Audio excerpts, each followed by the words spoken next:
fitokanana androvany manjaka miadana nisy ny fanavakavahana.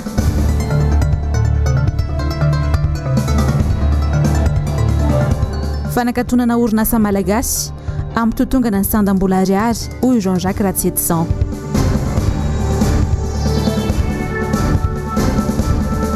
Tanora nahavita fianarana anjatony ireo sahirana mitady asa. Tomboky lasy tomboky vavy akasitrahako hatrany ny fanjohinao sy ny fanarahanao ny fahitalavitry ny MBS amin'izao alina izy zoma fahiny ny volana Novambra ny taona 2024 izao ateriko indray ary ny RAVALOMANANA Mbs sady asaiko sahady ianao anaraka ny fotoana ny fampalalam-bavao hatramin'ny farany. Andeha ho any anosy be any sika amin'ity fanombohan'ny vaovao ity satria dia any an-toerana amin'izao ny filoha-marika RAVALOMANANA tonga nitsidika ny orinasany ny magro sy ny tiko tany an-toerana izy io atoandro io saingy dia nosakana ny mpitandro ny filaminana. Andeha ho arahantsika izay fanadiadiana izay eo amin'ny rindran'ny sary ny toky Ramarolahy. Toy izao ny zava-nisy tany nosy be io atoandro io tonga hitsidika ny orinasany ny magro sy ny tiko ny filoha-marika RAVALOMANANA saingy mpitandro ny filaminana sy ny prefet no tonga nitsena azy ary tsy namela azy hiditra hatramin'ny farany mihitsy tao amin'ny fananany. Tsisy olo-mavambahoaka na senatera nefa izy ka nahina mory olona saingy vao nahita sy nahafantatra azy fa tany nosy be ny tenany dia nirohitra nanantona azy ny olona. Nisy tamin'ireo olona aza vao nahita azy dia nanasa azy hiditra an-trano ka nampandroso ary nampisakafo nandroso tokoa izy ka dia nisakafo. Androany zany ny filoha ny FIANARANA RAVALOMANANA dia nangatahany vahoaka solitenany vahoaka ny Nosbe eo amin'azy dia namonjy le fivoriana zany izy fa sakana ny mpitandro ny filaminana izay tadidiny lehibe ny OMC dia ny préfet de police. Nitovy tsy misy valaka ny zava-nisy tany Toamasina ity niseo tany Nosbe ity hitsidika ny fananany saingy tsy navela niditra. Inona no tena mampanahy? Fananany anefa io azy manokana na ilay antsoina ihany koa hoe propriété privée. Inona no atahorana mafy aminy? Fa iveny ato Antananarivo kosa sika amin'ny ity ny vaovao manaraka ity dia androany no notokanana ny rova ao anaty faritry ny notokanana ny rova sy ny kolizé anaty rova. Nahagaga ny maro anefa fa dia nisy indray ny zava-nisy teny an-toerana satria nisy ireo voafanilikiliana sy fanavakavahana tamin'ny fidirana tao an-toerana. Ny zavandre mahefa sy Andry Rakotomalalary no mamintina amintsika ny andindinina izay vaovao izay. Maro tamin'ireo olona saika hanatrika ny fitokanana ny rova manjaka miadana no tavela teo ivelan'ny vavahady. Niaritra ny anandro ary nijoro nandritra ny ora maro. Mpitandro filaminana no niantrana teny amin'ny manodidina ary teto dia voasakasakana indray ny asan'ny mpanao gazety. Tsy nahazo fanasana manokana ny any amanjery MBS niezaka nanao ny asa hanango mavao teny an-toerana nefa izahay saingy voasakana. Fa daholo ireo rehetrarehetra nalainao lenapano fabana fa le makaditsika ny ambany tany fa maninona tsy azalaina tsara efa ty ivelany izao zay nge tsy mbola autorisé ho mbola mipetaka inge le zavatra hoe mbola tsy azo fa zay miambina fotsiny dia mampita consigne hoe zone atao dia nahita nefa zay dia tenen'ny lehibe hoe tsy maintsy afaona eo anatrehanareo le zavatra fa raha ohatra miinsiste le olona hoe tsy tia mafa dia mampiditra mamoaka an'le autorisation nazahoanaka an'le sary teto izy zay vao mamela an'le olona hoe ndana ro ety le sary azonao teo. Ny fanontaniana mipetraka dia ny hoe fa natao an'iza ny rovan'ny manjaka miadana fa ngatsy hoe natao an'ny vahoaka indray izy io ary inona no antony nanaovana antsoavo tamin'ny vahoaka hanatrika io fitokanana io. Eo amin'izay vaovao mifandraika amin'ny kolontsaina sy ny rova izay hatrany dia omaly no tonga teto Madagasikara ilay tantarim-boninahitry ny mpanjakavavy Ranavalona fahatelo. Tantarim-boninahitry izay niranty tao amin'ny mozean'ny tafika tany Parimo hatramin'ny taona 1990. Raha ny lahatsoratry RFI anefa tsy mbola feno tanteraka ny famerenana ity tantarim-boninahitry ity ho an'i Madagasikara. Fanadihadiana ary eo amin'ny sary sy rindran-tsary ny tahiry ny aina. Nakotrika ny lanonana fitsenana ny tantarim-boninahitry ny mpanjaka Ranavalona fahatelo omaly. Naranty eraky ny lalana mihitsy ny fahatongavany saingy toa tsy dia nasarika olona loatra. Ity tantarim-boninahitra tonga teto Madagasikara ity dia fikabarin'ny mpanjaka nitondra farany any Madagasikara Ranavalona fahatelo tamin'ny taona 327 hatramin'ny taona 770. Naranty tao amin'ny mozean'ny tafika tao Paris nanomboka ny taona 1700. Ny fankalazana ny fahenina amin'ny 20 ny volana Jona teo no efa nandrasana ny fahatongavana ity tantara-boninahitra ity. Saingy nisy ny tsy fifanarana teo amin'ny fanjakana malagasy sy frantsay teo amin'ny famerenana azy. Fampindramana no nitenen'ny fanjakana frantsay tamin'izay. Hita ihany araka izany ny fifanarana taty aoriana hoy ity lahatsoratra RFI ity. Fampindramana 5 taona izay ilay fifanarahana. Saingy mbola miankina amin'ny famoahana lalàna mifanaraka aminy ny fahazoantsika azy tanteraka na tsy hoy hatrany ny lahatsoratra RFI. Hatramin'izao aloha ny lalàna frantsay dia tsy manome lalàna afa-tsy fampindramana amin'ny fotoana voafetra ihany. Eo amin'izay lafim-baovao izay hatrany dia Sesilany ny fanehoan-kevitr'ireo olom-pirenena manoloana ny fisirizirian'ny fanjakana ametraka io Colisée anaty Rova io. Olon-tsotra iray ary androany no naneho ny heviny mahakasika izay teny Analakely teny. Nzava-ndrema efa sy Andry Rakotomalala. Niziriziry tamin'ny heviny ny fanjakana, ny roso tamin'ny fanokanana ilay Colisée anaty Rova. Tsy vita nefa manitsakitsaka ny asan'ny vakoka malagasy anefa, fa eo ihany koa ny fanaovana tsinotsinona ireo taranak'andriana sy ampanjaka izay efa nanohitra sy nitaky ny andravana io Colisée io. Raha vohatra lapan'ny manjakamiadana izany fantatsika tsara fa manana ny asiny io ary manana ny tantarany io ary mbola nametrahana mbola misy taranaka mitantana izany rova manjakamiadana izany. Ny mahagaga dia ity ireo le azo eritreretina hoe taranaka tompona andraikitra izay miteny mandrakity ny androany hoe tsy mety io tokony ravany io, izany hoe tsy nisy zany ny fifampidiniana tamin'ireny solon-tena ny mpanjaka ireny, tamin'ireny mbola mitazona ny asina andrina zay ka eo no manahirana. Niova tanteraka ny ao anaty Rova, tsy hita intsony izay mahavakoka azy. Raha nambaran'ny filoham-pirenena dia fanavaozana ireo singa ao anaty Rova no atao. Raha ny hita nefa dia manjopika toy ireny hotely lehibe fandraisam-bahiny any ivelany ireny ny zava-misy. Moa ve voatazona ilay vakoka mahamalagasy? Manahirana anke dia ity tsy misy tsy mikatsika an'izany fampantrono zany. Fa kosa raha mifanaraka amin'ilay kolotsaina, raha mifanaraka amin'ilay soatoavina, raha mifanaraka amin'ilay fomba mampanao dia tsy mampaninona. Ny Colisée romanina nge fantatsika tsara ny tarany fampisehoana herim-batana, fampisehoana herim-batan'olombelona miady amina biby, miady amina liona, dia mitehaka amin'ny manam-pahefana eo tanàna dia hoe ity no mafindrindra izay tsy mifanaraka mihitsy amin'ilay kolotsaintsika. Fa 20 taona katroka androany ny nahamaeza ny rovan'ny manjakamiadana. Manao ahoana ny tantara mbola tsy aroany olona ihany koa ve. Mamaly izay fanontaniana izay ary ity fanadihadiana manaraka ity eo amin'ny sary sy rindran'ny sary ny tahiry ny aina. 9 Novambra 1970 9 Novambra 2020 20 taona androany no nahamay ny rovan'ny manjakamiadana. Hatramin'izao tsy mbola fantatra mazava ny zava-nisy marina mikasika ny fahamaizana. Toy ny ahoana kosa ary ny fahatsiarovany olona azy 20 taona izay. 6 Novambra izany zao ohatrany hoe manakaiky fetiny maty tsy fantatra ohatr'izany. Fa le zay fa lakaozy fa le hoe fifandraisany amin'ny tantara malagasy manokana tsy dia haiko loatra. Ay neny a. Tsy ngerinandroany any na may andro. Ay marina izany. Novambra 1995. 25 ans androany na may azy. Ok. Tsy mahafantatra.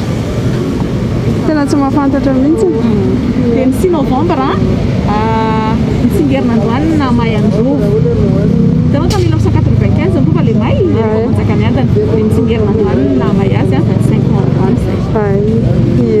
Zay vao mahafantatra zany. Novambra zany ohatrany hoe nandorandro tsy matahoatody androvatsika. Zay ny 6 Novambra raha fahalalako anazy. Zany nafatarako amin'izay dia fahatsiarovana na may androva tamin'ny 1970 sy arivo. 1970 sy arivo. Nafatarako an'izany zao dia may ny rova manjakamiadana. Tamin'ny 1995. Fa 20 taona tokoa izay tsy mbola nisy toy ny rara tsy fantatra na tonga ny afo fa na inina satsina.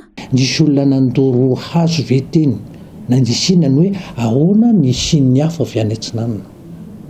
Zay aloha anankiray ary satria azo atao hoe tena tonga dia be rivotra be iny dia vetivety foana dia nahazo an'izay zavatra manito ena dia avy eo dia nitatra le afo lafiny anankiray zay. Fa ny zavatra mahavariana mihitsy hoe malasa fisaina anao dia hoe namoahana ny sary anankiray tena ngezabe zay nataon'ny kopalina tafavoaka dia mieritreritra ny hoe nitoerana nisy azy nefa tsy maintsy midina tohatra sy namana dia hoe fa fantatry le olona avy eo may le izy tsaray zay. Fa faharoa rehefa hoe tateorina nisy fanadidina dia any amin'ny rihana faharonga zay hoa ohatrany misy eo amin'ny rihana misy ohatrany mainy setroka mainty be mihitsy le izy dia rehefa tena dinihina dia karazana hoe nisy bidona essence napoka an'le nampanana teo dia izany napiditra an'izay tany ary raha voapetra koa zay zavatra ray avy aty Antsinanana ny hafa ary misy ino izy teo lasantsy dia milaza ihany eritreritao hoe fanahinana atao ve le izy mba hisiny savorovoro sy ampiravoritaka ny malagasy zay ny amin'ny fahitako azy hoe hatramin'izao moa dia mbola tsy dia nafantatra tsara hoe izy nandoro sy tsy nandoro fa ny ady zay fotsiny mifantatro ary tena hoe tena karazana kasparana mihitsy satria tena ampisavorovoro mihitsy reo fahasampanjaka ireo ny may zany hoe tena le asina tanteraka le asina mihitsy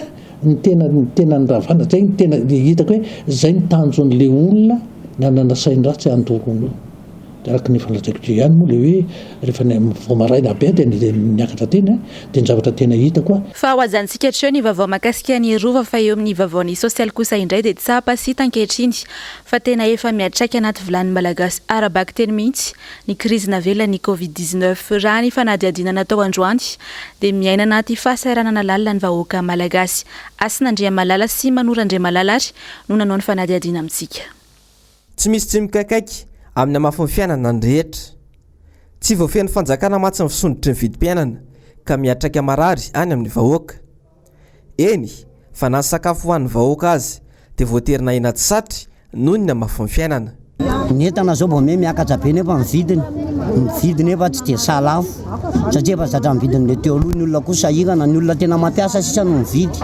hoe tsy maintsy ilaina le zavatra fa gnany sakababe-mbahoaka zany dia tsy mahatakatra n'le vidiny entana tsony satria efa exporté daholo le entana lasa mivarotra faty-antoka zao le izy satria indraindray ianao makakirevety zao 145 000 ianao nefa mivarotra 160 le olona ka avitsiana no mividy an'izany ny tsena tompoko mbola tsy misokatra mihitsy hatramin'izao le confinement zany no tonga le hoe fianan'le tsena satria amin'izao zay efa nitakatra mividin'ny olona amin'izao mividiny raha ohatra hoe arkovera raika aloha no tokony mividiana dia lasa atsasana manapirofo ny fahantrana lalina mianjady amin'ny vahoaka ihany koa ny tsy fahatakara ny sarababem-bahoaka intsony ny fanjifana irony fiarakaretsaka irony raha tamin'ny taloha zao ohatr'izay zao zany efa afaka mivery somoa ohatr'izao zao zay zao misy mbola korsa ray misy tsy voako lovy ary ndray andro ary misy zany hoe olona ray zany dia very somoa tsisy tokotaniny ankohanina tsisy tokotaniny tena misedra fahaseranana zany zay iny azo atao hoe maty antoka ihany taxi indraindray atao amin'ny fitopolo isan-jatony eo zany indraindray taxi tena maty antoka mihitsy amin'le embouteillage ny olona koa zany ohatrany hoe voavoaka atao anatin'le confinement iny dia ohatrany tsy dia manambotra embouteillage betsaka le lalana mibetsaka ny ratsy eto Antananarivo tokony mba jereny be ny tanàna reny satria mamona antoka le taxi reny satria ny essence zany ny taxi essence dia mihinana kokoa zany avitratra ny embouteillage toy izany sationany amafin'ny fiainana ianan'ny malagasy isan'andro noho ny krizy nateraky ny coronavirus etsakelan'izay ampitondra fanjakana dia tsy hitatenaina aloha hatreto amin'ny fanarenana ny ara-toekarena sy ny sosialim-bahoaka taorian'ireny krizy ara-pahasalamana ireny angamba mbola sahirana tamin'ny fananganana ny kolizea izy ireo fa mbola olana goavana ho an'ireo tanora eto Madagasikara ihany koa amin'izao ny fitadiavana asa aorian'ny fahavitany fianarana maro tamin'izy ireo no nanararaotra ny jery izay mahasoa azy nandritra ny hetsika Carrefour de la formation et des métiers et de l'emploi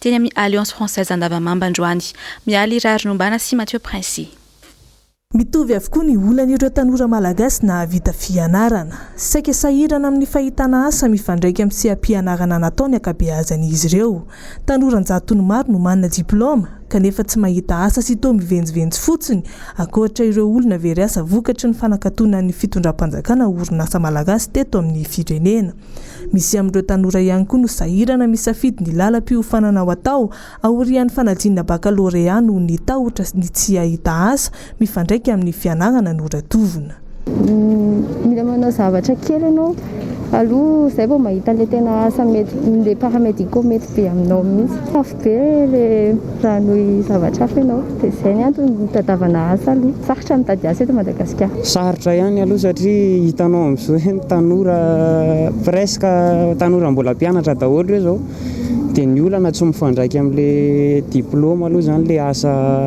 azon'ny ankizy amin'izao. Ny antony taty zany dia mitady asa satria efa vita fianarana sarotra ihany fitadiavana asa eto Madagasikara amin'ny ankapobeny satria ianao na vita fianarana ohatry ny ahoana fianarana vitanao na ohatry ny ahoana fianaranao dia tsy mifanaraka amin'le diplômanao le asa hitanao. Hijery fianarana izay nijerijery atao nanala teo dia vao miandry valiny na afaka na teo science politique hianatra lalàna reny. Maloha ny famaroan'ny tanora mijala amin'ny fitadiavana asa sy fitadiavana lalam-piovanana io dia nisy nihetsika nandraisana université tsy miankina sy orinasa maro anjara ho fanampiana azy ireo. Mbola hitora ampitso ity hetsika ity. Ny tanjona amin'izy ity dia mba hanampy ireo tanora ahafahan'izy ireo mijery izay tena hoe mety aminazy sy ny zavatra tiany atao izay dia navondrina teto izany ireo université des centres de formation ary entreprise manao recrutement ireo dia orientenay zareo ahafahany mahita an'izay zavatra tsara sy tsara atao dia izay mety aminazy ihany koa. Dia mbola hitaza-potsiny ihany ve ny fitondram-panjakana amin'ny fijerena ny tanora malagasy izay tsy iza fa ho avin'ny firenena. Lahara-pahamehana ihany koa ve ny fanakatonana ireo orinasa malagasy izay efa namelona olona narivony noho ny famoronana asa ahafahan'ireo tanora misehatra sy mivelatra. Fa nahazo fitarainana tamin'ny mpiasan'ny ministeran'ny posta ny mpanao gazetinay ho an'ny androany. Tamin'ny ity fanadihadiana ity no nafantarana fa mbola manjaka amin'ireny ministera ireny ny didiko felehibe mianjady amin'ireo mpiasa madinika. Asin'Andriamalala sy Manoran'Andriamalala ary no mitatitra amintsika ny andindinin'izay. Nanomboka ny volana Jolay lasa teo, alahelo sy tebiteby ary atezerana ny an'ireo mpiasa ao amin'ny ministeran'ny posta sy fifandraisan-davitra ary ny ahitao arakajy mirindra. Manjaka matsy ny tsirariny atao amin'ireo mpiasa. Mipetraka zao ny mpitondra amin'izao dia jadona ny eto terena izay andeha afektena ny faritra lavitra be. Tena toa hoe faritra fa mahery 1000 km miala eto terena izay andeha hoany nefa avy eo izay mandre misy mpiasany toa hoe OECD ampidirina misy miditra tsokosoko any izany santatra hoe misy afera ve ao sa hoe misy resaka fianakaviana familiala ve ilay saina fa misy mpiasa miditra ihany nefa izay terena andeha sarana izay mivady amanjanakay hoe rehefa tsy hanaraka anao izy dia ao avelao ao tsy fantatra tsony izany fotrany tonga dia didina fotsiny nisy taminay ara tonga dia nirofina ny entana dia nalefa fotsiny nefa le fitombila nalefa dia aveo ilay ankizy nalaina fotsiny ndao ianao andeha dia tonga dia didina ohatr'izany nefa ilay ankizy misy ampidirina tsokosoko. Noho ny tahotra ny lehibeny dia tsy maintsy novaina ny feo ary tsy naseho ny taren'ity mpiasa iray ity izay nitondra ny tenyireo mpiasa hiara-ny Atsonjay.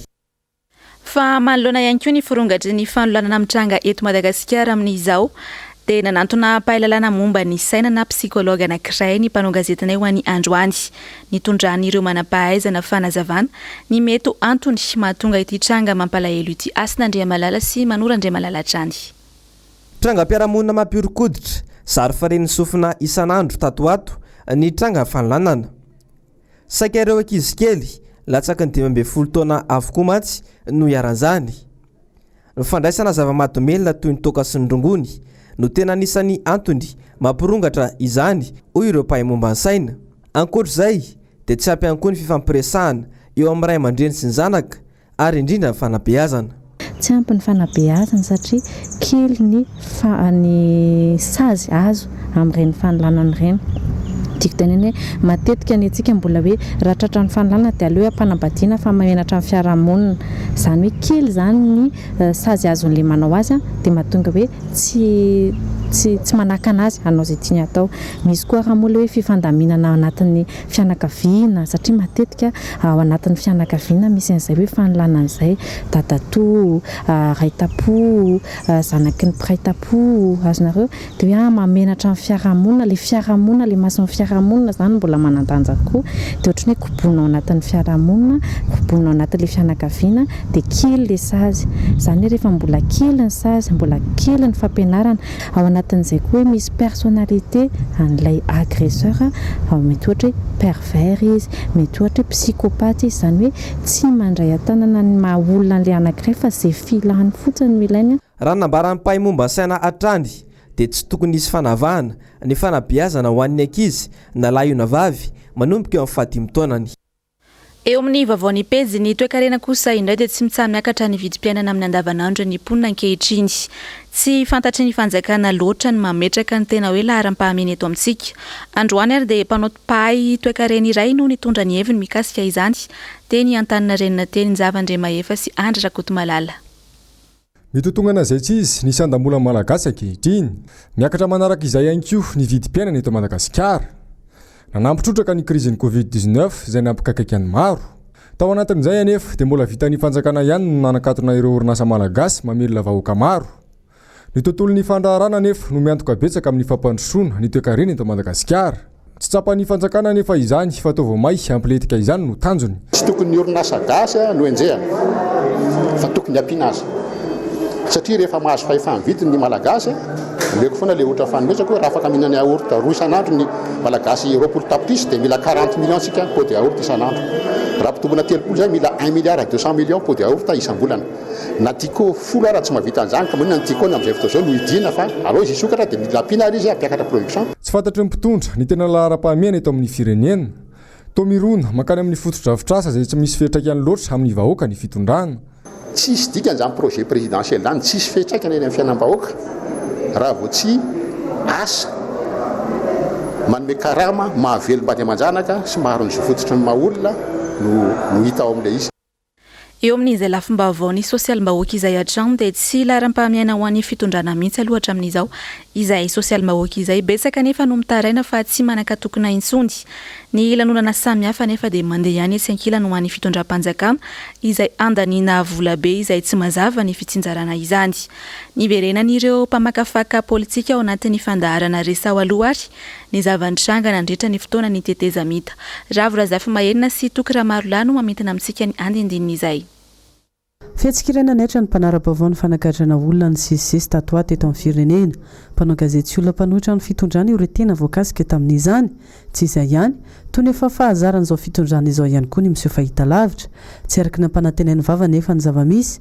Tsy any amin'ny tena laharam-pahamehana ho an'ny vahoaka no mamaky indrindra atao aoriana amehana ara-pahasalamana. Sahirana zany ny président de république manatantera-javatra ary tsy niomana raha teo izy no hoe tena fahafantarako azy hoe ho lasa président de république everiny fa tany amin'ny tetezamita angamba dia vita lista tany amin'ny tetezamita zany dia ny foi ny loi any zany tsy nisy tsisy lalàna tsisy indra fotsy sy ninona zany tany anatin'ilay tetezamita dia nakatona daholo izay araka izay tiana atao ny radio sy ny télévision dia ny fefena tsy mahazo miteny ny olona nambara tamin'izany fotoana zany satria ity ministry ny kolotsaina sy ny serasera amin'izao fotoana izao ty no anisan'ny tompona raikitra-mbony tao amin'ny ministère ny serasera tamin'izany fotoana zany dia laza mihitsy tamin'izany hoe izay olona mahay manakatona radio sy télévision sy managadra mpanao gazety no tendrena ho tompona raikitra-mbony.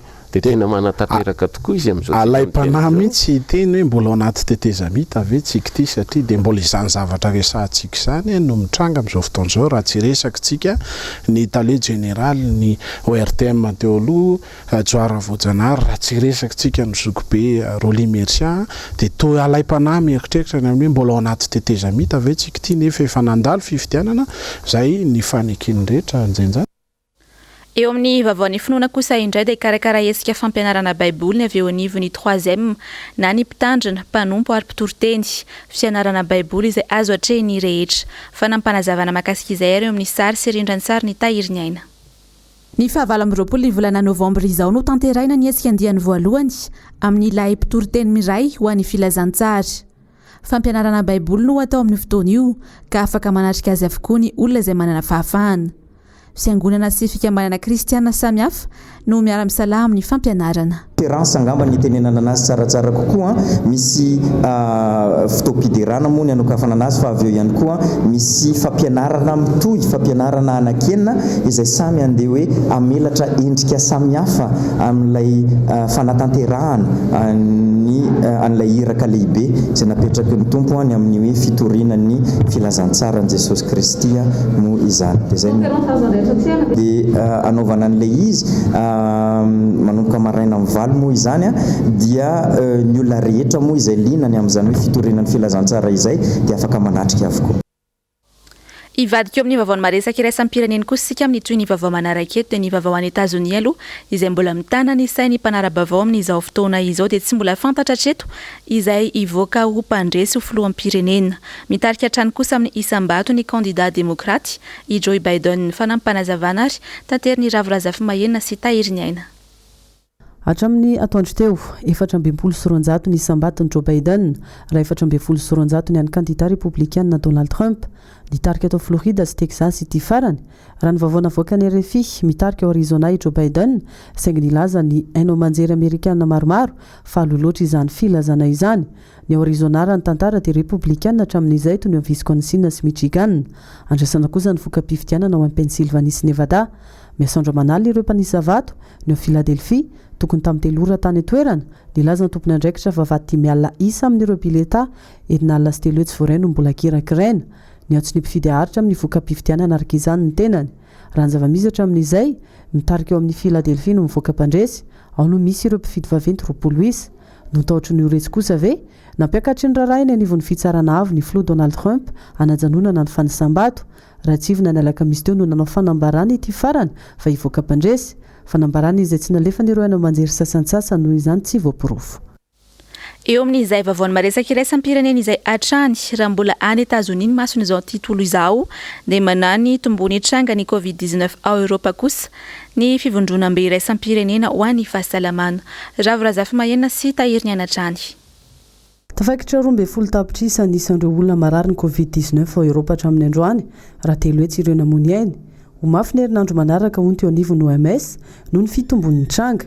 Tao anatin'ny 12 andro monja tafakatra 720 isanjato ny olona marary voatily tao Serbia, maherin'ny 200 isanjato ny tao Italia sy Grèce ary mihoatra ny 50 isanjato ny tao Allemagne sy Suède.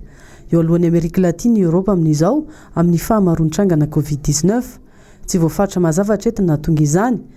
Nilaza kosa ny tompony andraikitry ny OMS ao Europa fa misy tamin'ireo firenena sasany no nanamaivana ny fampiarana ireo fepetra ara-pahasalamana ka nampirongatra ny aretina. Nisy tamin'ny fihetsiketsehana samihafa ihany koa izay niteraka fitangoronana no tsy voafeh. Manentana rehetra ny OMS araka izany amin'ny fanaovana ny arivava ary ny fanajana nelanelana ankoatra ireo fepetra ara-pahasalamana hafa tokony hamafisina bebe koa ireo fepetra ireo eny anivon'ny sekoly. Ety ampamaranana ny vaovaontsika amin'izao alina izao dia apatsahiviko kely aloha ianao fa hoarahinao aorian'izao vaovao izao ny fandaharana resao aloha iarahanao amin'ny mpamakafaka politika Ivonson Andrianjato sy Guy Maxime Ralaiseheno iresaka indrindra mahakasika ny raharaham-pirenena iresaka ihany koa ny fitantanana izay raharaham-pirenena izay anasakanao sahady ny anaraka izany hatramin'ny farany satria dia mahaliana tokoa ny famakafakana politika entin'izy ireo lahy ireto. Dia izay ny koa no mamarana ny fotoana ny fampalalam-baovao tamin'izao alina izao mankasitraka anao tany an-tokantrano tany nanaraka izany hatramin'ny farany mametraka ny veloma mandra-pitafa ary io amin'ny rapitso indray tompoko.